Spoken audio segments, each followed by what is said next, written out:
gospođica Roda, koja nježno leti i hoda. Draga gospođice Rodo, izvolite, uđite u moj skromni, ali uredni dom. Hvala na pozivu, gospodine Lukavi. Ajme, kako je kod vas lijepo. Ajme, sve tako ukusno i udobno. Da, draga Rodo, sve je lijepo, ukusno, udobno, ali što mi sve to vrijedi kad sam nesretan? Nesretni? Ali, gospodine Lukavi, Da.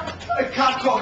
Pa imate sve što se poželjeti može. Imam, Rodo, ali što mi sve to vrijedi kad sam sam? Oh, ja vas razumijem. Znate, i ja sam nesretna, jer sam sama.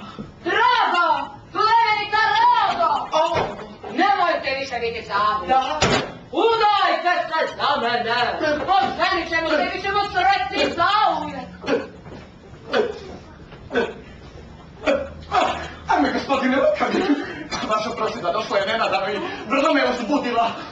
Priste, udat ću se za vas i bit ćemo sretni. Znači li to, Rodo, da smo mi zakućenici? Da. Hvala, ovo treba proslaviti. Molim vas.